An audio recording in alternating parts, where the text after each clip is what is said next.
So, how has your mental capacity been over this past 2 week or week and a half? And does it feel like you're finally, getting your head around everything?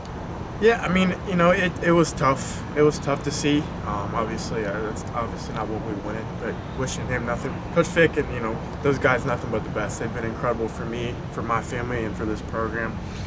And guys' heads were spinning. I was kind of able to keep a cool head because, change isn't always a bad thing. When I committed, we had a coaching change, and we saw how that ended up.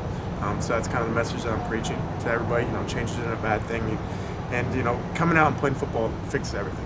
We've been able to come out in the field the last couple of days and just play football. It doesn't really matter who has a whistle in their hand. Football is football, and we're going to go out and do our thing. Did you ever have any second guesses about playing in this bowl game? No, I didn't. I knew I wanted to. I started this a long time ago, and I wanted to finish it the right way. Other guys, have their own decisions to make, and I completely respect that. But for my part, I wanted to play this game, finish with my brothers, finish my career with a win. What's been your message to these guys? Obviously, not what they like to. How are you trying to keep that locker room on a good level? Like I said, I keep trying to remind them that change isn't a bad thing. It gives guys a new perspective of everything, and it may be the best thing that ever happened to some of these guys. Get new people to learn from, new guys to teach things a different way, and it's not going to be a bad thing because we're going into a new situation next year in the Big 12, and maybe change is what we need to take that next step. Your thoughts on being on the same sideline as the opposing team? It's going to be interesting. Like Coach Combs said, it's we'll see how that goes. I'm going to do my very best to keep my guys on my side, but I'm just playing. It's going to be good.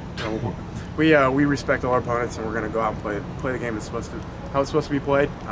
Obviously it's going to be a little weird, with the situation that's going on, but it's football. At the end of the day, we're going to go out and play the bowl game, and that's all it is. Do you know your dad's record in the Keg and Nails?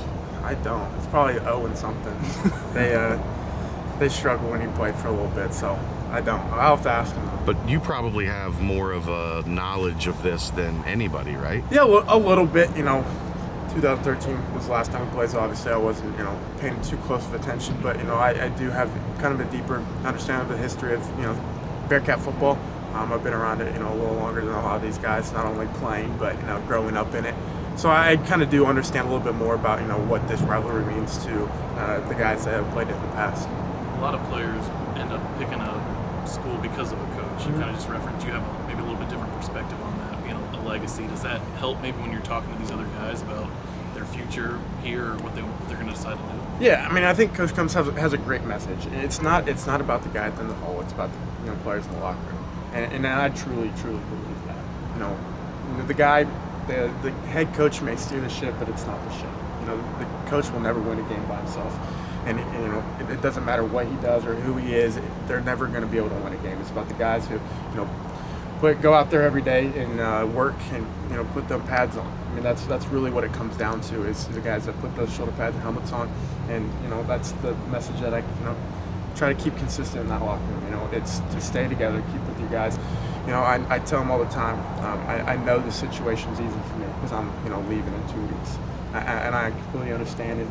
But I tell them, you got to look to the guys to your left and right, and you got to truly believe in them and what you've done here. And we will continue to do it here going on to the future. It's obviously a really special kind of 6-year period under Fickell. You and Jabari, do you take some pride in the fact that you were kind of part of it for the whole thing? Absolutely. I mean, that's something that I'm absolutely going to remember for the rest of my life. I've grown so much as a man, as a person, off the field, just as much as on the field. I'm incredibly grateful for the last 6 years. Been the best 6 years of my life, and I wouldn't have traded for the world. Speaking of the last 6 years, did you hear the Atlanta Falcons named a new starting quarterback today? Did they really? They did. Let's go. I've been waiting for that one for a while now. Let's go 9. I guess it's 4 now, but he'll always be 9. Let's go. I'm excited about that one. I'll just send him a text. Maybe we'll call later. Cool. Thanks. Thank you. Thanks, Will.